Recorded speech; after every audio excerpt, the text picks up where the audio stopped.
Continuando con nuestro curso sobre los vicios capitales, vamos a considerar en esta lección el vicio de la asedia o asidia.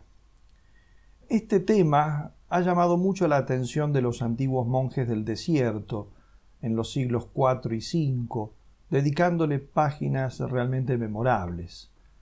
Personalmente he tratado más largamente de este tema en un pequeño opúsculo de la colección Virtus titulado La asedia, apuntes psicológicos y espirituales del mal del desencanto, publicado en el año 2013.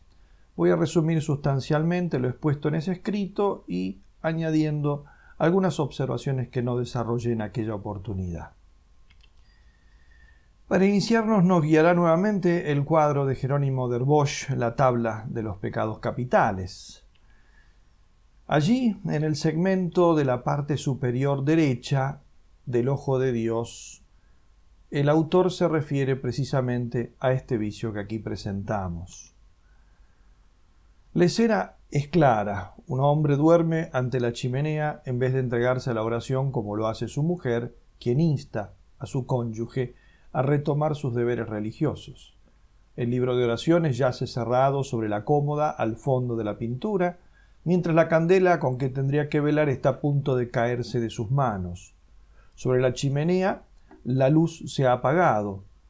Él reposa su cabeza sobre un almohadón y la mano libre la mete en el pecho para mantenerla cálida. A sus pies el perro del asidioso duerme plácidamente como símbolo del vicio. La asedia está aquí representada como pereza espiritual, que es uno de los dos modos en que la tradición ha interpretado este vicio. Nosotros no vamos a seguir concretamente esta línea tradicional de interpretar la asedia, sino que vamos a considerar justamente la pereza como uno de los vicios que nacen de este vicio de la asidia espiritual. Pero sin embargo, dejo constancia de que este ha sido un modo de entenderla muy divulgado, como podemos observarlo en la mayoría de las pinturas que intentan representar el vicio. Siempre va a ser por el lado de la modorra, de la asedia, de la pereza, de la lentitud, ¿no? Ante todo, el término asedia o asidia. En griego, akedías, en latín asedia, asidia o axidia, admite en español la variante aguda asedia también, y recibe dos acepciones en el diccionario de la Real Academia Española. La primera, pereza, flojedad, hemos visto que esa es la idea que quiere representar el Bosco. La segunda, tristeza, angustia, amargura.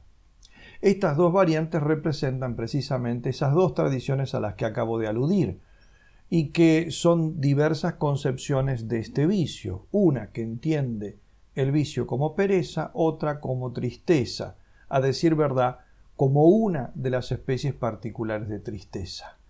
Tomás de Aquino las distingue claramente y señala como vicio capital la asedia en tanto tristeza propiamente dicha, como señala Fürstenberg en su artículo dedicado al tema en el Dictionnaire de Théologie Catholique.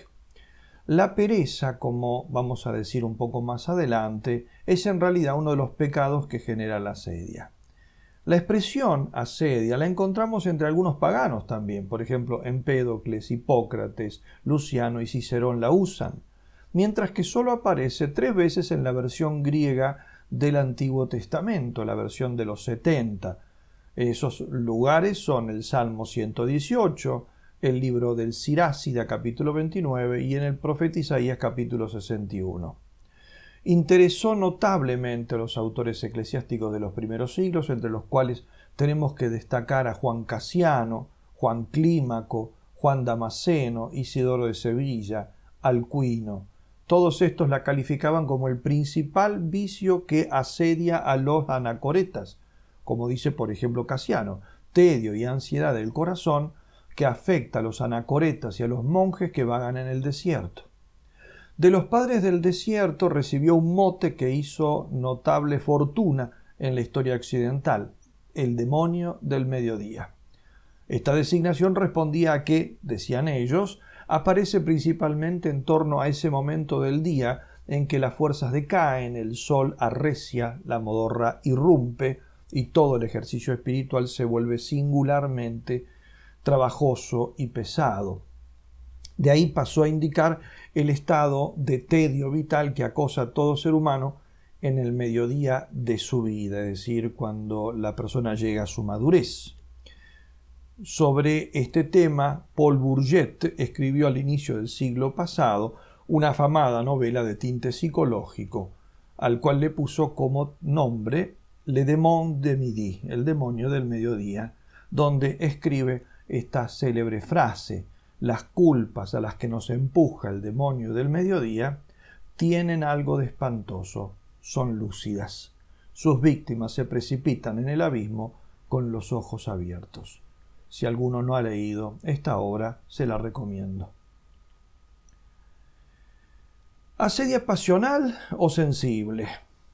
Dice Santo Tomás que la asedia puede considerarse ante todo como un acto del apetito sensitivo, cuestión disputada sobre el mal, de malo, cuestión 11, artículo 1.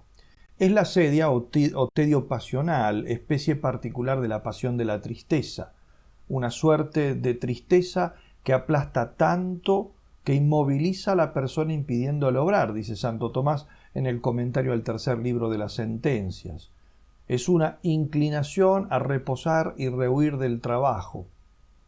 Recalquemos que la mera tendencia pasional no implica ninguna responsabilidad en la persona que la padece.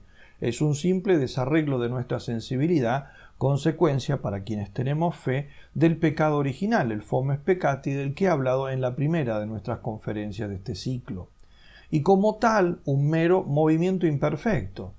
Por eso solo al ser aceptada por la voluntad, ya sea que se quiera o simplemente que no se la combata dejándola crecer, dejándola que eche raíces, recién ahí se hace, mala, culpable, como explica Santo Tomás en la referida cuestión sobre el mal, en la cuestión 11, el artículo 3, objeciones 8 y su respuesta correspondiente, donde trata de este tema de la responsabilidad. Es claro que como cualquier pasión en sí no es ni buena ni mala. La moralidad dependerá del objeto sobre el que verse y de que la voluntad, como ya dije antes, la quiera o la acepte. Pero cuando alguien permite o quiere repetidamente una inclinación asidiosa, desordenada, no solo acepta algo malo, sino que termina por arraigar un hábito, es decir, un vicio, que es, por su naturaleza particular, un vicio, en este caso, capital. Siendo inicialmente una pasión, podemos distinguir en ella dos modos diversos, como todas las pasiones. Una asedia que es pasión corporal y una asedia que es pasión anímica, usando el lenguaje de Santo Tomás. ¿Qué quiere decir esto? La asedia corporal se origina en una indisposición física, la cual, por la repercusión que los desórdenes orgánicos intensos tienen en toda la persona, desencadena el suceso pasional, moviendo primero a las potencias imaginativas a producir o a recordar imágenes penosas, tediosas, de lo cual se sigue la conmoción afectiva. La, en cambio, asedia anímica se origina directamente en la actividad de las potencias cognoscitivas e imaginativas, la fantasía, la cogitativa, sin ser precedida por ninguna turbulencia corporal, sino sería el otro tipo de asedia que hemos ya mencionado. En este segundo modo de pasión, las perturbaciones físicas son más bien la consecuencia, no la causa de la pasión. Siendo esta asedia entonces una especie de tristeza, su objeto será el objeto de la tristeza, es decir, un mal presente sensible. Lo propio de la tristeza asedia, o sea, de esta especie singular, es que el mal que la entristece es la actividad espiritual, percibida como desoladora por el esfuerzo que conlleva. Toda actividad humana, intelectual y volitiva es un esfuerzo psicofísico, que a veces es percibido como un mal sensible por la fatiga que existe, causando disgusto y amargura. ¿A quién no ha sentido esto cuando ha tenido que estudiar, cuando ha tenido que leer en determinadas situaciones o cuando ha tenido que rezar? Y todas esas actividades que implican justamente una actividad de orden espiritual, pero donde toda nuestra persona se pone en función, en movimiento, ¿no?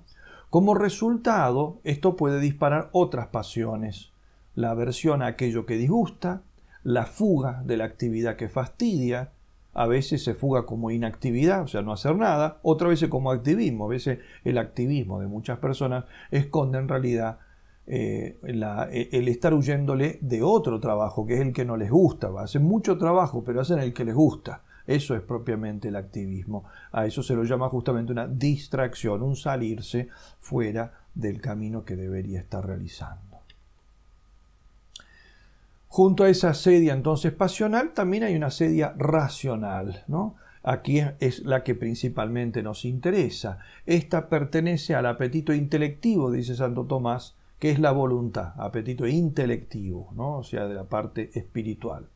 Esta asedia racional puede nacer ya sea de la voluntaria aceptación de la asedia pasional, cuando no se enfrenta con firmeza ese fastidio del esfuerzo espiritual y se cede al impulso de llenar con actividades ajenas al deber el vacío interior, o bien de juzgar conscientemente algún bien espiritual humano o natural como malo por fastidiar nuestros gustos terrenos, ¿no? Hay quienes le encuentran por eso una cierta afinidad con la depresión, el mal oscuro como ha sido llamado, aunque no se identifica plenamente con este fenómeno psíquico, porque la asedia, a diferencia de la depresión, puede vivirse con ánimo eufórico, muy activo y operoso, unido, sin embargo, a una parálisis en torno a la vida espiritual, como ha expresado muy bien Giovanni Cucci en su obra Il fascino del male. Joseph Pieper, en una antología de textos publicada por Herder, señala que los antiguos, por asedia, entendían el hecho de no colaborar en la realización de sí mismo, de negarse el hombre a aportar la contribución a la existencia auténticamente humana que le es propia. No se trata en modo alguno de actos externos, sino de consumar lo que representa ser hombre, algo que reconocemos en nosotros mismos como exigencia tácita pero inequívoca. El sentido profundo de tal pereza, dice él, de la asedia, es precisamente no aceptar dicha exigencia, responderle no. En la pereza, que figura como pecado capital, el hombre, sigue diciendo Pieper, se opone a lo que le exige su propia dignidad, se resiste a ser un ente espiritual capaz de decisión, rehúsa ser precisamente aquello para lo que Dios le ha elevado por encima de toda potencia natural. En resumen, el hombre no quiere ser lo que sin embargo no puede dejar de ser, una persona espiritual que ha de ser saciada nada menos que con Dios mismo y por si ello fuera poco, hijo de Dios, legítimo heredero de la vida eterna. Hasta aquí ese magnífico texto de Pieper. Se trata, por tanto, del negarse a colaborar en la realización de la propia entidad, de esa interna desaveniencia del hombre con lo que es. También esto es una expresión de Pieper. De ahí que tenga mucho que ver con la falta de sentido de la vida cuando ésta tiene algo de voluntaria. Lo que ocurre cuando la persona no hace lo que tiene que hacer por buscar ese sentido. Porque encontrarle un sentido a la vida exige esfuerzo y lucha y muchas veces negación de sí mismo. Y muchos no están dispuestos a hacer sudar sus potencias espirituales ni siquiera para salir del vacío existencial. Que sea esencialmente espiritual no significa que no se acompañe ordinariamente de la asedia pasional, sensible, de la que hablamos hace un momento. A veces porque nace, como ya dije, de la asedia pasional, cuando uno la consiente voluntariamente, entonces pasa a ser las dos cosas. Por un lado es pasional, pero por otro también ya es una actividad racional. Otras veces comienza siendo espiritual, pero muy intensa, y termina por redundar sobre el cuerpo, originando la pasión sensible.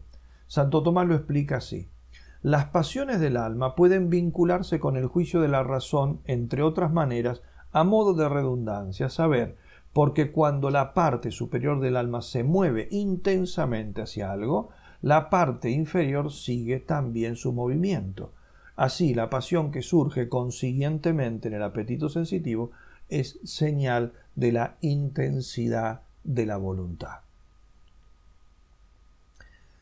La asedia como una tristeza antiteologal.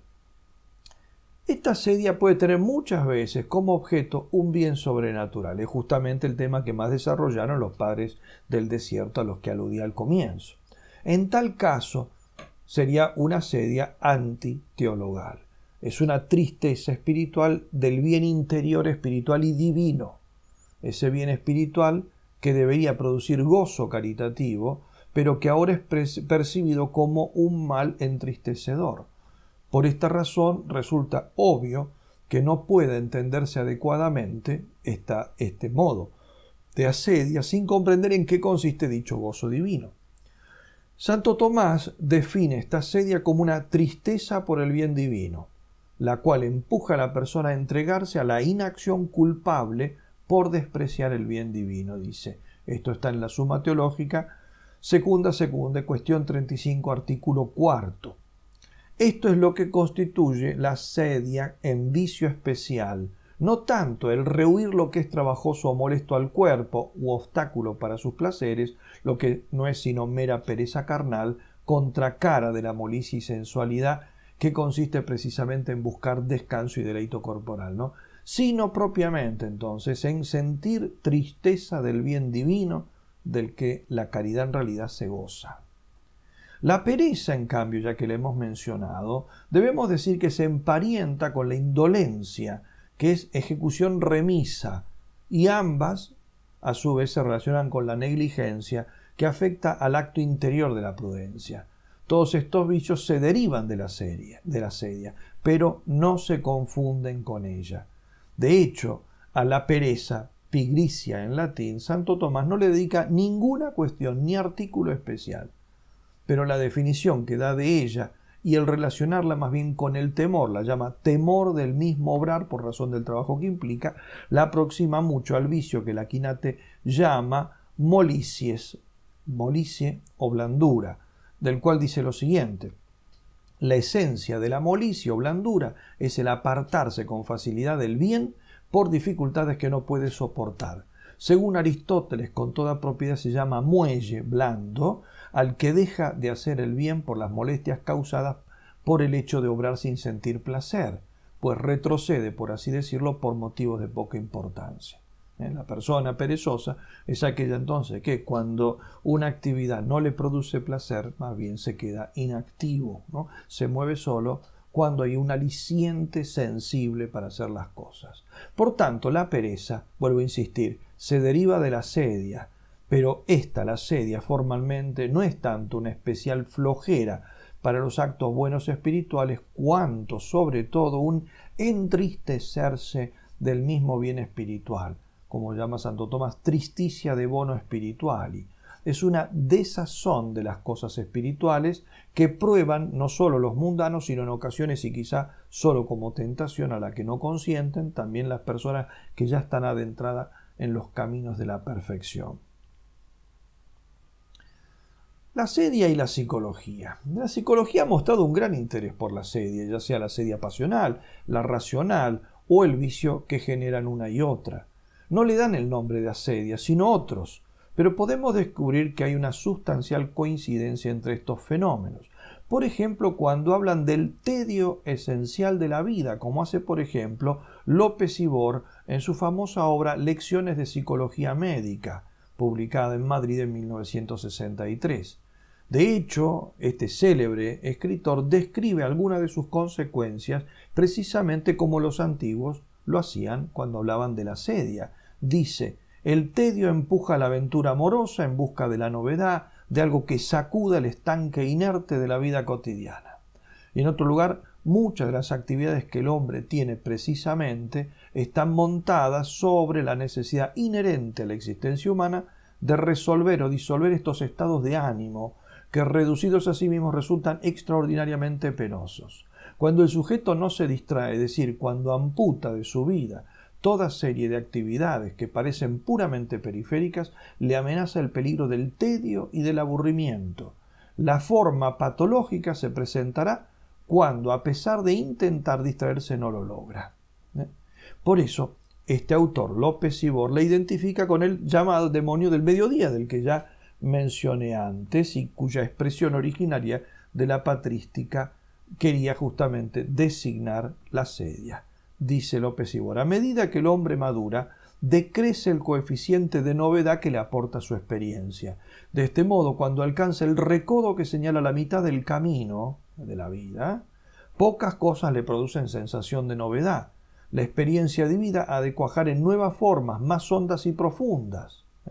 Si se fracasa en ello, esto es una cosa muy interesante lo que destaca, porque sabemos muy bien que la superficialidad es el vicio que caracteriza a nuestra sociedad. Por lo tanto, quiere decir que la mayoría de las personas que llegan a este mediodía de la vida, y ahí tendrían entonces que profundizar, porque en cuanto a novedades ya no van a encontrar otras, sino a menos que se sumerjan en un nivel más profundo de experiencia de la vida, y como son superficiales no lo hacen, entonces justamente caen en esta situación de tedio existencial. Vuelvo a retomar las palabras de López Ibor. Si se fracasa en esto, en ese profundizar entonces el sentido de la vida, a la vuelta del camino, dice él, se halla el tedio. Auténtico demonio del mediodía que le llena del más sensible acíbar el de sentir su propia vida como carente de sentido. También encontramos una gran coincidencia entre la asedia y la frustración existencial que puso en evidencia Viktor Frankl, con la pobreza espiritual que no pocas veces es, palabras de Frankl, consecuencia de un sentimiento radical de falta de sentido, como podemos leer por ejemplo en El hombre doliente, que Frank identifica con lo que llama neurosis noógena, es decir, la que no es resultado de un mero conflicto afectivo, sino de problemas espirituales y existenciales, precisamente de la falta de sentido de la vida. En su obra La estructura de la personalidad, de Philip Lerch, ve una aproximación a la clásica asedia en su concepto de aburrimiento, vacío interior o maldición del aburrimiento, como la llama él, y que él lo ve como amenaza continua de la persona hedonista. Este problema, dice Lerch, hace que la cuestión de crear nuevos excitantes constituya un problema fundamental de la vida del hedonista, lo que es justamente uno de los vicios que origina la asedia. En el aburrimiento, dice Lerch, la existencia misma se percibe como vacía y desierta, como falta absoluta de placer. Otros psicólogos relacionan sin identificar la asedia con la angustia, con la astenia, con el síntoma depresivo, con la psicosis melancólica, etc. Por ejemplo, se puede ver lo que dice al respecto Larchet, Mounier y otros. La fenomenología asidiosa. Dante describe la asedia como un humo del alma, dice. Evagrio Póntico, aquel gran sintetizador del pensamiento de los padres del desierto, la pinta como una debilidad del alma que irrumpe cuando no se vive según la naturaleza y no se enfrenta noblemente la tentación. Esta, sigue diciendo, arroja al monje de su morada, lo vuelve giróvago, envuelto en muchas ocupaciones al mismo tiempo, incapaz de sofrenarse en un solo lugar, curioso, bostezador, adormilado, impaciente por terminar lo que le fastidia, flojo para la oración, superficial para las obras espirituales, lerdo para cuanto no le agrada. Esto que él dice del monje, porque es la persona que él está estudiando, vale evidentemente para toda persona y justamente para algunos que no son monjes, mucho más, ¿no? Juan Clímaco añade otros rasgos, la locuacidad, la relajación del ánimo, en algunos casos más extremos el menosprecio de la vida reposada, ¿no? El odio de la propia profesión, empuja a mirar con apetencia el modo de vida de los demás, acarrea desabrimiento de todo ejercicio espiritual. Incluso Juan Clímaco le asigna efectos físicos, dolores de cabeza, calentura, cansancio, nerviosidad, desasosiego. Por eso la considera muerte perpetua de toda la vida. Muerte perpetua de toda la vida.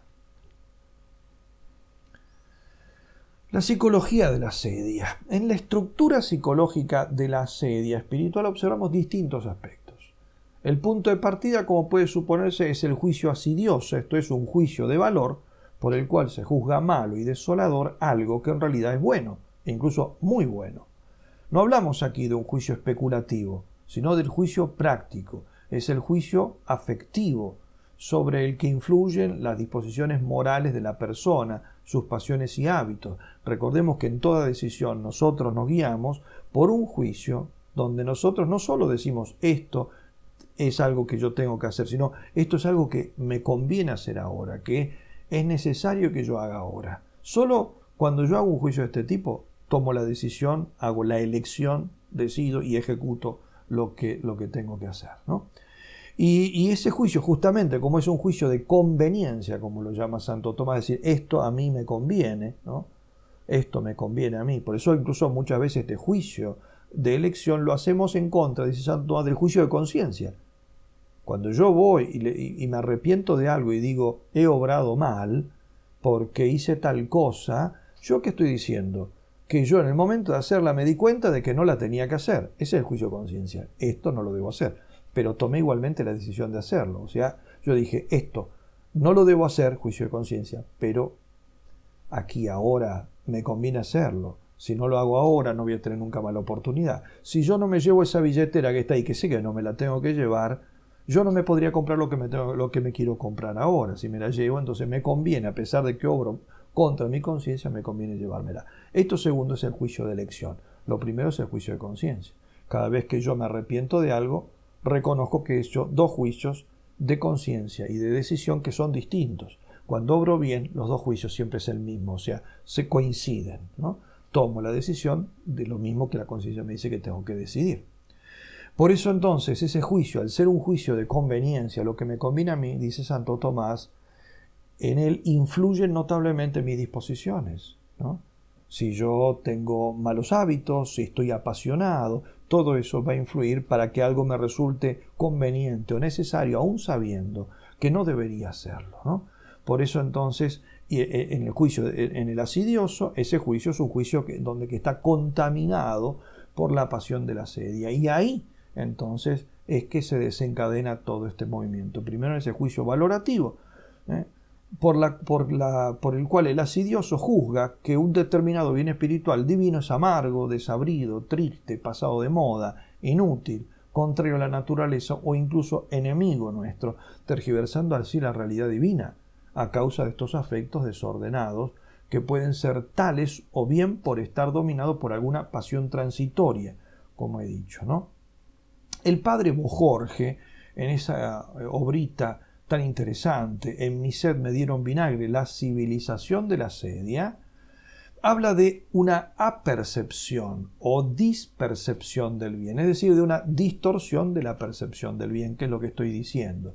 El bien, en vez de ser percibido como un bien, el bien espiritual, el bien racional, en vez de ser percibido como un bien, es percibido como algo nocivo, como algo aburrido, como algo tedioso, y por eso la persona, justamente el asidioso, tiende a huir. O tiende a huir no haciendo nada, o tiende a huir llenándose de actividades contrarias a ese bien. Este juicio, entonces, de apercepción o dispercepción, da pie al movimiento volitivo asidioso, es decir, al disgusto, desamor o tristeza espiritual. Y aquí se produce propiamente el acto de asedia espiritual, es decir, si llega a ser consentido, porque todo esto podría quedar en una mera tentación de la cual uno vence y hasta hace un acto meritorio. Pero si esto lo acepta, ¿no?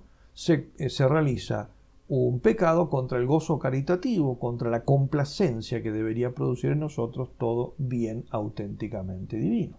Y si este acto es muy intenso, se desbordará en la sensibilidad, desencadenando a su vez la pasión sensible de la asedia o aumentándola si ya estaba presente y fue quizá la que empezó a disparar todo el proceso asidioso.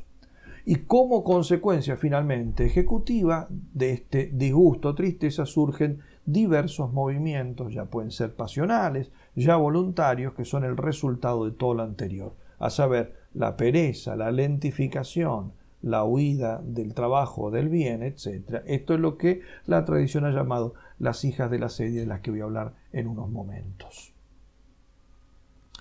El objeto de la asedia. El objeto de la asedia es el bien interno espiritual, percibido ahora como un mal, como una realidad que aburre, que satura, que fastidia, que enfada.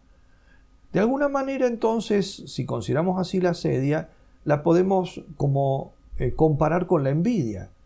La envidia es tristeza del bien del prójimo. Por lo tanto, Se trata de un invidere, también la asedia es un invidere, un mirar con malos ojos, pero en este caso no se trata de mirar con malos ojos los dones ajenos, sino los propios, que uno rechaza por el sufrimiento que conllevan o el esfuerzo que demandan.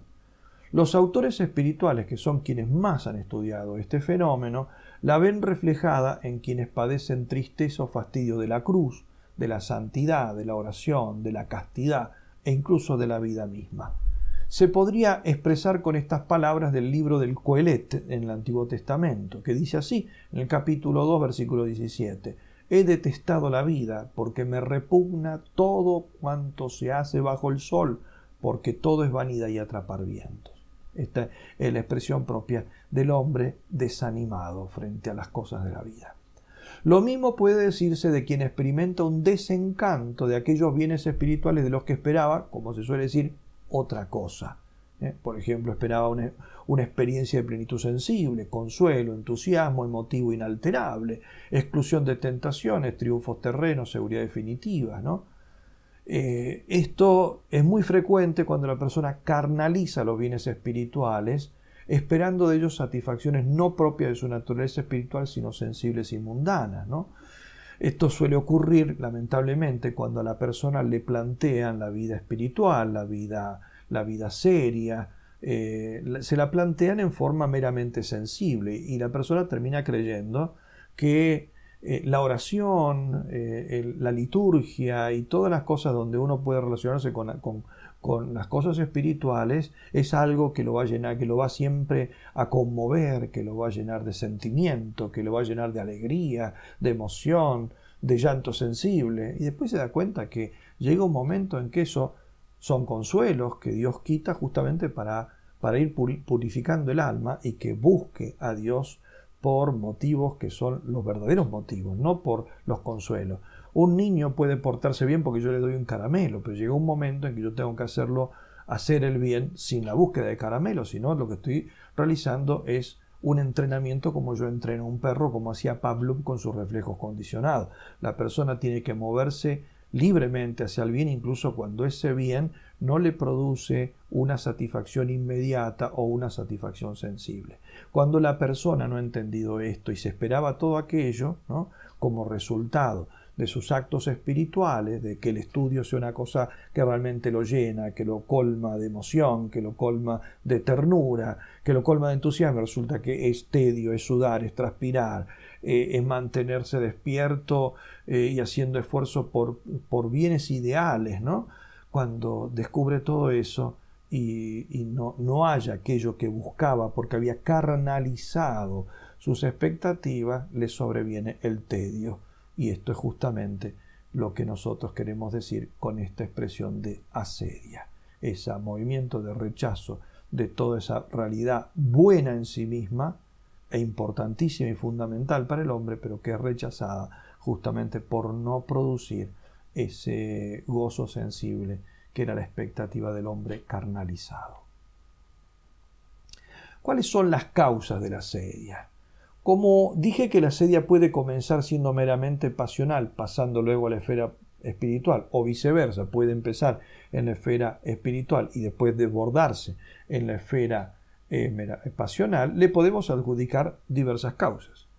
Van a influir, por lo tanto, la fatiga corporal, el sueño, el hambre, tentaciones muy frecuentes o muy violentas, la prolongada ausencia de consuelos sensibles, la desazón causada por repetidos fracasos, la monotonía de los ejercicios espirituales regulares. En otras palabras, puede deberse a distintos tipos de causas. Primero, a causas involuntarias, físicas o psíquicas, ¿no? Dice un autor, la asedia puede depender de factores físicos como el hambre, el cansancio, el calor, que hacen que el hombre se sienta agobiado e incapaz de liberarse de una somnolencia paralizadora. También, siendo un modo de tristeza, influyen en ella predisposiciones orgánicas y temperamentales, como es el caso del temperamento sentimental y melancólico, las depresiones de tipo endógeno o más ampliamente una personalidad depresiva. Segundo, causas voluntarias habituales. Hay causas extrínsecas, ya psicológicas, ya corporales, que no son menos determinantes. Ante todo, el amor a la propia comodidad, al amor de la vida tranquila, una concepción demasiado humanística de la vida interior, que no considera necesario el privarse de las satisfacciones humanas, excepto las pecaminosas. Evidentemente esto embota el gusto espiritual y la alegría del espíritu, ¿no?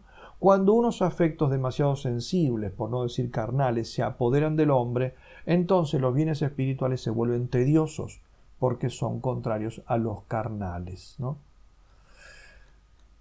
En tercer lugar, causas voluntarias pecaminosas. Todos los autores espirituales que hablan del tema señalan que los pecados causan asedia. La Santa Teresa misma describe en el libro de la vida: como crecieron los pecados, comenzóme a faltar el gusto y el regalo en las cosas de virtud. Veía yo muy claro, Señor mío, que me faltaba esto a mí por faltaros yo a vos. O sea, todo pecado entonces predispone de alguna manera para la asedia.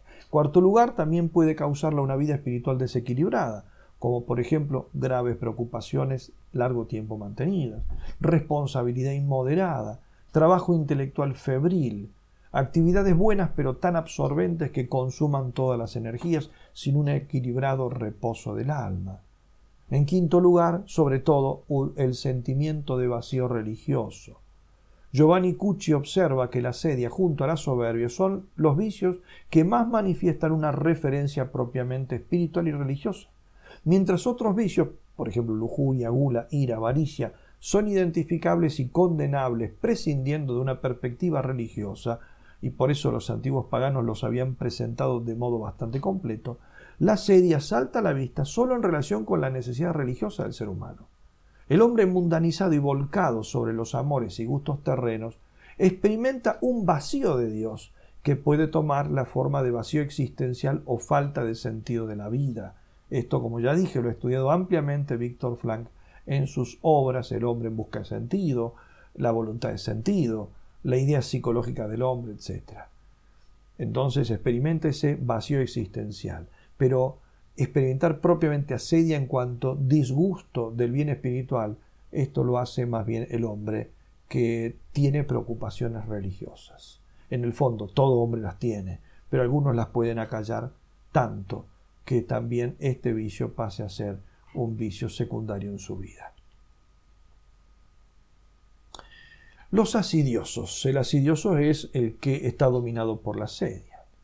¿Quiénes son los asidiosos? ¿A quiénes puede afectar este vicio? La asedia acecha a toda persona, pero no todos la perciben.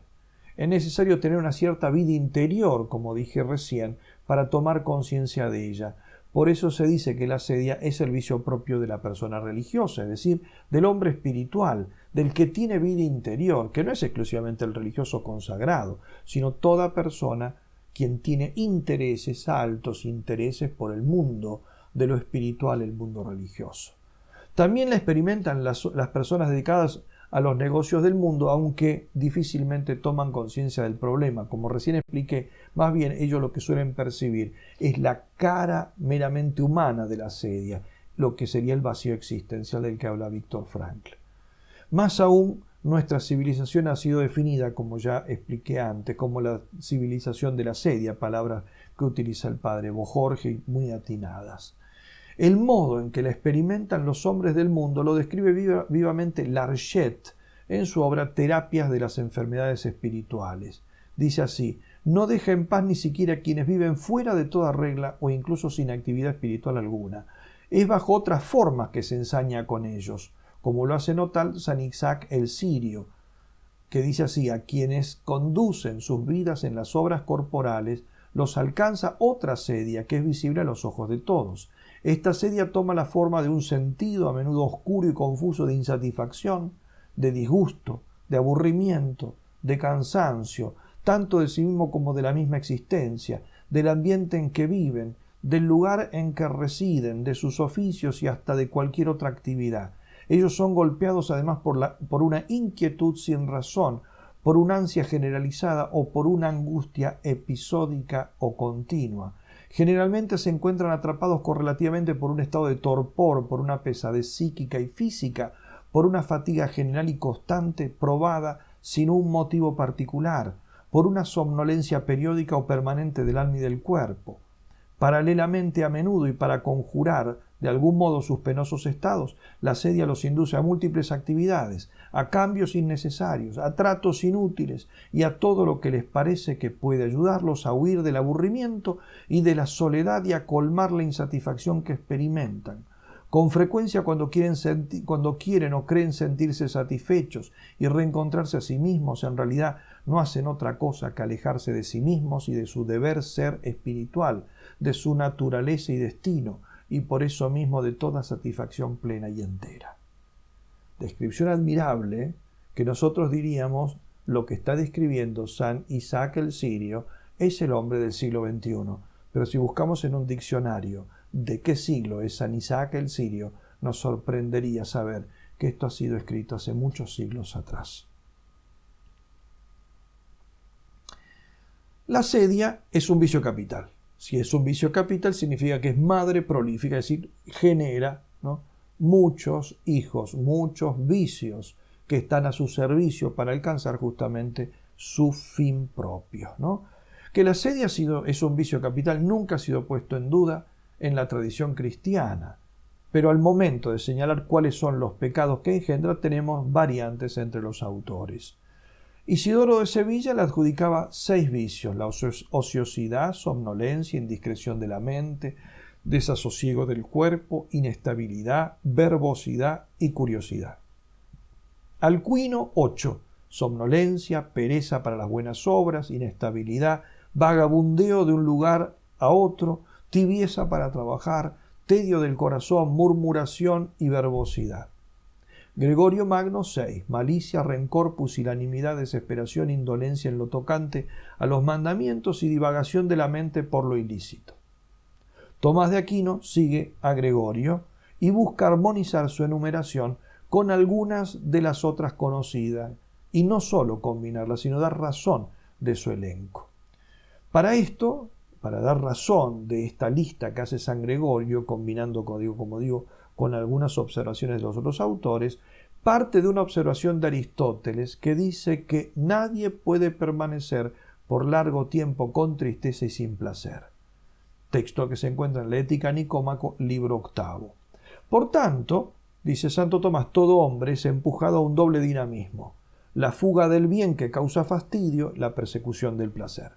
De este doble movimiento se originan 6 pecados principales y otros secundarios derivados. Esto lo estoy tomando de la Summa Teológica, secunda, cuestión 35, artículo 4. ¿Cuáles son esos vicios entonces que genera? El primero de ellos es la desesperación, que Santo Tomás llama abandono, renuncia del bien divino esperado. Se entiende que es una evasión y deserción del bien que por la apariencia aflictiva que toma para el asidioso le produce repugnancia y tristeza. La desesperación es la pérdida de la esperanza por considerar el bien arduo divino imposible. La desesperación, dice Santo Tomás, nace especialmente de la asedia, aunque también la puede generar la lujuria, ¿no? Por lo tanto, la desesperación la vamos a encontrar en estos 2 vicios. Aquí, ¿no?, también cuando hablemos, Dios mediante, de la lujuria, pero especialísimamente, dice él, de la asedia. Incluso cuando nace de otras causas, la raíz última sigue estando en la asedia, porque al hombre instalado en las tristezas, observen qué magnífica expresión, porque es de Santo Tomás, dice homo in tristicis constitutus. El hombre instalado en las tristezas no le resulta nada fácil pensar en cosas grandes y alegres, sino solo tristes, a menos que con mucho esfuerzo se aleje de lo que entristece. Pero eso lo hace el virtuoso, ¿no? El que no es virtuoso se va a dar justamente a esa tristeza, ¿no?, y dejará que crezca en él, produciendo esta asedia. De ahí que el fastidio y el aburrimiento no combatidos puedan terminar en la desesperación e incluso en la depresión psíquica. De ahí que no deba nunca aceptarse voluntariamente entrar o permanecer en un estado de asedia, sino que hay que esforzarse por luchar contra ella, pues puede conducir hasta la pérdida de la fe de modo suave e indoloro, casi sin que uno se dé cuenta, como dice Giovanni Cucci. En segundo lugar, La asedia engendra pusilanimidad y cobardía de corazón para cometer cosas grandes y empresas que exijan esfuerzo. El asidioso rehúye arriesgarse o comprometerse. Por eso Dante los retrata como condenados a permanecer en el vestíbulo del infierno. Son los que él llama los ignavi, los indolentes, los perezosos, que los describe no son ni fríos ni calientes, temerosos de luchar bajo cualquier bandera y por tanto, dice, por supuesto, metafóricamente, Dante, son desagradables a Dios y a los enemigos de Dios, ¿no? Porque ni los quiere el cielo porque no se lo han merecido, ni los quiere el infierno porque tampoco han peleado denodadamente por el mal, ¿no? O sea, por eso ni fríos ni calientes, no los quiere nadie. El poeta los define así: mai non fur vivi, jamás estuvieron verdaderamente vivos. El tedio por la virtud difícil engendra miedo y el temor apoca el ánimo. El gran pedagogo español García O señalaba que el tedio envuelve al hombre con una cadena sin fin, de la cual solo puede librarse mediante un esfuerzo de su voluntad, porque si se deja llevar de su tendencia sensible, la falta de gusto en las cosas espirituales engendra el tedio, y este a su vez aumenta el disgusto, y de aquí nace el tedio aumentado que sigue su labor aniquiladora de las obras. Esto es propiamente la descripción de lo que llamamos este fenómeno asidioso. Es este uno de los rostros más divulgados de la asedia de nuestro tiempo, como dice un autor llamado Natoli. Él dice así: en nuestro mundo la asedia no toma más el rostro de la pereza, sino el de dejar hacer, porque de todos modos se dice todos son iguales y es imposible mejorar las cosas. Este modo de razonar evita constantemente cuestionar la propia conducta. El no comprometerse no surge siempre de la indolencia, sino de las efectivas dificultades para cambiar el modo en que marchan las cosas. De ahí nace una verdadera amargura, amaritudo, dice Santo Tomás. El asidioso no sabe fatigarse, pero sobre todo no sabe dedicarse, es decir, no quiere comprometerse. Y esto es porque tiene miedo o porque no cree en los compromisos. Por eso nuestra sociedad, incluso a nosotros, de tan cercanos ejemplos tenemos todos, de personas que son buenas pero no se juegan, no se quieren comprometer, nunca asumen una responsabilidad que la tengan que llevar con esfuerzo y tengan que luchar por ella y tengan que después cumplirla incluso en circunstancias difíciles.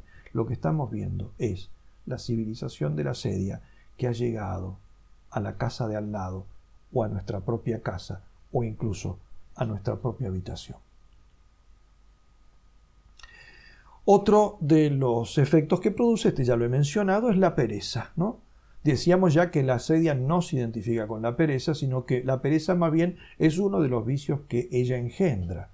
Santo Tomás, para respetar la clasificación gregoriana, lo llama más bien que pereza embotamiento respecto de los preceptos, torpor circa precepta, porque principalmente paraliza en el terreno de las cosas obligatorias para la salvación. Ese frenarse, esa indolencia se da sobre todo en las obligaciones que tenemos respecto de aquellos actos obligatorios para salvarnos. Por eso Santo Tomás ve aquí expresada la pereza en este torpor.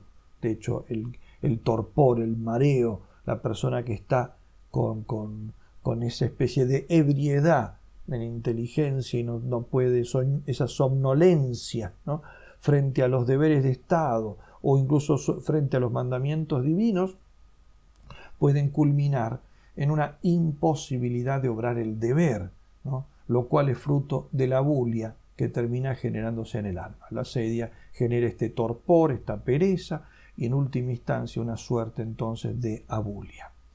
Tan notable es esta relación que, como ya dijimos, toda una tradición espiritual se dio a la tentación de identificarlas tomando a la hija por la madre, es decir, la pereza tomándola como sinónimo de aquella en realidad que lo engendra. Al apuntar pereza no queremos decir inactividad. Ojo, vuelvo a insistir, ya lo mencioné antes. Lo formal de la pereza es la repugnancia al trabajo que se debe hacer. No es repugnancia al trabajo que se debe hacer, es una fuga del deber.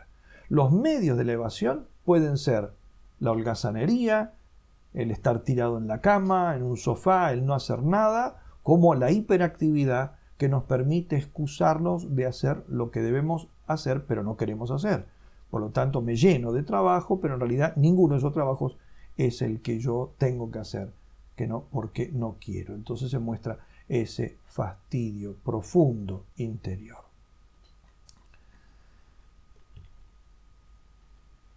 Otro de los efectos de la asedia es el rencor, entendiendo este como indignación contra las personas que nos obligan, contra nuestra voluntad, a los bienes espirituales que nos contristan. Entonces, de Santo Tomás, de la cuestión disputada de malo.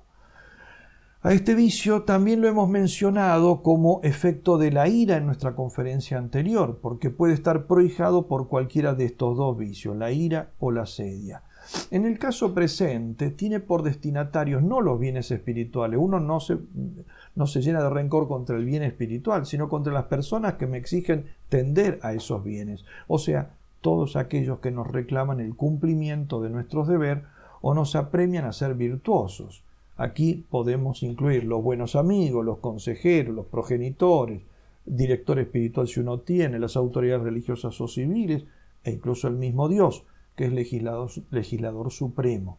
Incluso los santos pueden ser objetos de rencor para el asidioso, porque de alguna manera estos nos acusan de no ser lo que tenemos que ser. Ellos lo han sido y nos muestran que es posible y nos muestran el camino. Por eso, de alguna manera, el rencor se puede manifestar como crítica, murmuración, tirria, incluso contra los santos. Este rencor empuja a resaltar justamente los defectos de las personas que les corresponde imponernos nuestros deberes, subrayar sus efectos, sus carencias, como si eso nos eximiera de cumplir lo que ellos nos mandan o aconsejan, como si la persona que a mí me tiene que mandar a hacer lo que tengo que hacer tiene que cumplirlo ella. Capaz que la persona que me manda no lo cumple, pero lo que me manda está bien. Yo no puedo condicionar el hacer el bien que me corresponde a que aquel que me manda también lo haga. Ojalá lo haga, pero eso ya es problema de él, ¿no? El rencor justamente hace que, por un lado, yo busque resaltar todos los defectos de la persona y eso justamente me servirá, por eso es que lo genera la asedia, me servirá como excusa para no obrar yo lo que tengo que hacer. Otro de los efectos de la asedia, de los efectos y vicios que genera la asedia, es lo que Santo Tomás llama malicia y que define como indignación y odio contra los mismos bienes espirituales, ¿no? Por eso lo traduzco como odio, ¿no? Como odio. También hemos mencionado el vicio del odio como fruto de otros vicios. Por ejemplo, el odio también es generado por la envidia, por la ira, y ahora vemos que también lo causa la asedia. ¿Por qué? Porque ya dijimos, la asedia es una tristeza, y la tristeza es tanto causa del odio como consecuencia del odio. Hay entre estos dos fenómenos una suerte de movimiento circular. Por un lado, el odio nace de la tristeza. Santo Tomás lo explica apelando a Aristóteles. Dice, el odio tiene por causa la tristeza, porque así como amamos lo que nos deleita, odiamos lo que nos contrista, porque lo consideramos como malo, ¿no? Y Santo Tomás va a añadir algo más. Dice que la asedia tiene tanta fuerza que es causa del odio más que la misma ira. Dice así, aunque el odio nazca a veces de la ira, sin embargo, posee otra causa de la que nace más directamente, a saber la tristeza, de igual modo que su opuesto, el amor, nace del deleite. Por eso es más correcto decir que el odio nace de la asidia que de la ira. Suma Teológica, Secunda, cuestión 158, artículo 7. Es probable que el asidioso ni prevenga ni quiera llegar a este punto, pero no podrá evitarlo a menos que combata con fuerza su asedia. La tristeza o amargura largamente experimentada por una realidad sobrenatural hace que ésta termine por volverse odiosa, porque se la considera responsable del estado de fastidio crónico que hunde al asidioso. Otro de los vicios es la disipación. Los 5 vicios, hijos de la asedia, que hemos mencionado hasta aquí, describen las consecuencias dolorosas de percibir un bien espiritual como decepcionante. Este que mencionamos ahora es la reacción de escape de ese dolor o tristeza. Lo he traducido como disipación, pero Santo Tomás más bien lo llama evagatio circa ilícita, divagación por lo prohibido que deleita el ánimo carnal. Divagar significa vagar, merodear, revolotear, girar. Los objetos ilícitos a los que aquí alude Santo Tomás no son únicamente los placeres de la carne, sino todo aquello que busca el animus carnalis, el espíritu carnal o mundano, ¿no? No pensemos solo entonces en el sexo, la comida y la bebida, puerto al que indudablemente llegan muchos asidiosos, sino en algo más amplio, como es todo cuanto pueda producir algún modo de contento sensible, de escapatoria del tedio, de evasión del aburrimiento. No siempre son realidades en sí mismas pecaminosas, y por esta razón algunas personas no perciben inicialmente el peligro y el daño de sus actos. Santo Tomás resume en este vicio algunos desórdenes mencionados por Isidoro de Sevilla, entre los que se cuenta la curiosidad, la verbacidad, la inquietud corporal, la inestabilidad local, la variabilidad de proyectos. En esto las recopilaciones del monacato primitivo, como hacen Evagrio Póntico y Juan Clímaco, nos han dejado descripciones memorables. El asidioso, aunque no sea capaz de realizaciones concretas, deja que su imaginación construya castillos en el aire, en los que él es el protagonista de cuanto no hace en la vida real. Esto no solo representa una pérdida de tiempo, sino que suele terminar siendo ocasión de muchos tipos de desórdenes morales, incluso graves. Vemos esta divagación en todos los órdenes, en la locuacidad de la conversación, en el fárrago de las palabras, en las conversaciones largas y ociosas que malgastan el tiempo y fácilmente desembocan en indiscreciones y chismes, murmuraciones, imprudencias, ligerezas, etc. El deseo natural de conocimiento se torna curiosidad, afán de saber lo que no se debe saber, o bien de conocimiento superficial, ¿no? Vivimos en un reino de la superficialidad, de la curiosidad, del figoneo, y en el mejor de los casos se ha cambiado la lectura de las verdaderas fuentes del saber, los grandes autores, los clásicos del pensamiento, los gruesos libros, por búsquedas apresuradas de artículos de segunda, en revistas o folletines electrónicos, en textos de los que se desconoce el valor, los fundamentos, la autoridad, terminando por hacerse discípulos de necios, de marrulleros o de locos. La asedia engendra este tipo de personas inquietas que no pueden realizar con sosiego ninguna actividad y que se ven asaltados constantemente por la necesidad de moverse, de interrumpir lo que están haciendo y comenzar a hacer otra cosa. Los que leen escuchando música al tiempo que chatean, se preparan un café y a veces dicen que rezan, ¿no?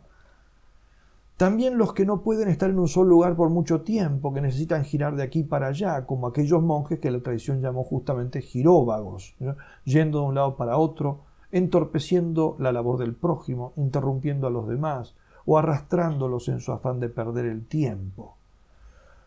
Puede suceder, dice Larchet, remitiéndose a Evagrio Póntico y a Juan Casiano, que la asedia inspire al que está afectado de ella una aversión intensa y permanente por el lugar en que reside, dándole motivaciones para estar descontento y que lleve a creer que estaría mejor en otro lugar, ¿no? No es el lugar exterior, sino lo que ellos llevan consigo lo que está enfermo, es decir, su corazón vacío o nublado. Igualmente, la inestabilidad de propósitos, ¿no? Siempre haciendo planes que nunca se llevan a término, aunque se comiencen para abandonarlos a medio camino. Y en todo este fárrago de actividades y afectos y pensamientos, de aletear como las mariposas de flor en flor, mejor digamos, de internet a revista, de radio a televisión, ¿quién puede estar largo tiempo sin toparse con el peligro incluso mortal? Por eso, cuántas historias de esclavos de lujuria y hoy en día de adicción a la pornografía han transitado este sendero que comenzó en la asedia. De ahí que sea un vicio que nosotros podemos encontrar en nuestro consultorio psicológico muchas veces como el punto de partida de aquello que ahora queja a la persona que nos pide ayuda. Por otro problema que parece muy lejano, sin embargo, es el mismo. En fin, los remedios contra la asedia. Giovanni Cucci afirma que hay un apego a la asedia, al estado de ánimo triste, y es por eso que el deprimido, aun sufriendo pesadamente por causa de ella, sin embargo, advierte al mismo tiempo una fuerte resistencia a renunciar a este estado, al punto de afeccionarse a él. Como ha sido verificado por la investigación psicológica, la asedia, como toda forma de pesar y disturbio, comporta también ventajas. por lo cual, a pesar del sufrimiento, a la persona le cuesta librarse de ella. En efecto, sigue diciendo Cucci, constituye una manera dolorosa pero conocida de interpretar y afrontar las dificultades de la vida, y de este modo dar respuestas al propio disgusto, aún teniendo que pagar un alto precio. Hasta aquí la frase de este autor. Esto ya lo había advertido Santo Tomás al decir que la tristeza a veces puede causar placer, porque a veces un contrario es accidentalmente causa de su contrario, dice él, por lo cual las lágrimas que se originan de la tristeza pueden ser deleitables. De ahí que el llorar para el triste pueda ser causa de delectación. El problema es que algunos se aficionan a este placer en cierto modo morboso y por tanto peligroso. Hay personas que no solo penan de tristeza, sino que no quieren romper totalmente con su hábito de llorar y lamentarse. Es una forma de autocompasión que crea una dependencia que a veces llega a ser neurótica, como ha mostrado muy bien el psicólogo Gerard van den Aarweg, estudiándolo bajo el nombre de enfermedad de la queja o neurosis de autocompasión en su libro Homosexualidad y Esperanza. Esto nos muestra la importancia de actuar enérgicamente contra la sedia, especialmente cuando se ha instalado en el alma. De lo contrario, se da el riesgo de que el alma no tenga fuerzas ni quiera luego salir de ella. Hay remedios que podemos llamar preparatorios. No son específicos contra la sedia, pero sin ellos es imposible enfrentarla. Son dos. El primero, aprender a vivir en el silencio exterior, es decir, tratar de acallar el ruido que nos rodea en la medida en que esto dependa de nosotros. Al menos no hacer ruido innecesario, saber hacer pausa en nuestra vida. El segundo, conseguir que las facultades imaginativas trabajen ordenadamente, en particular la fantasía y la memoria. Por este motivo, uno de los pasos fundamentales que tienen que dar muchas personas que carecen de control en su imaginación es aprender a dominarla y repeler las ideas parásitas.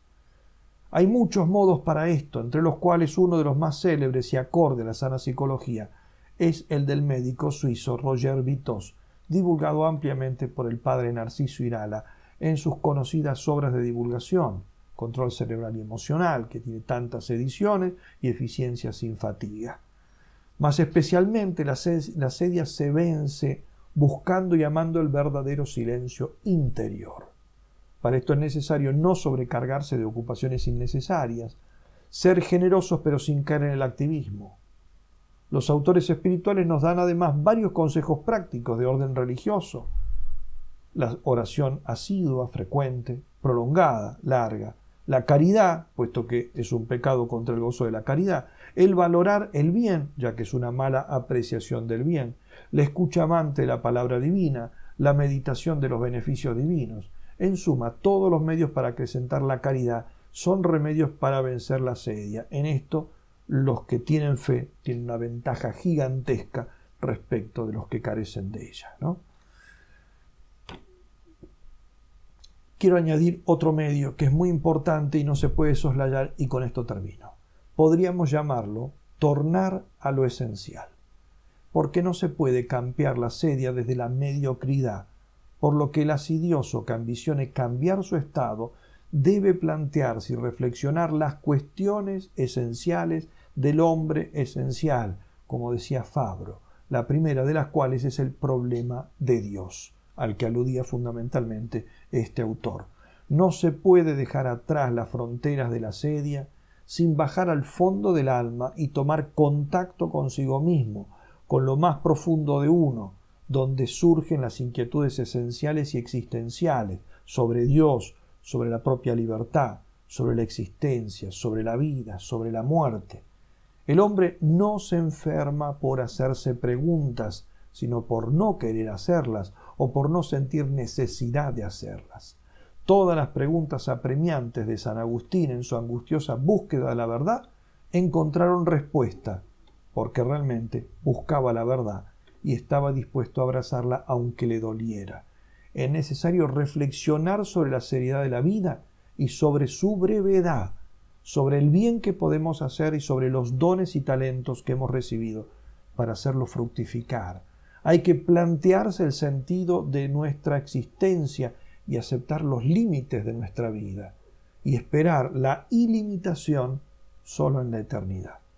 En parte, aunque no sea toda la solución, la asedia se enfrenta con la fórmula que en otro sentido completamente distinto propuso Lou Marinov en una de sus obras más conocidas, Más Platón y menos Prozac.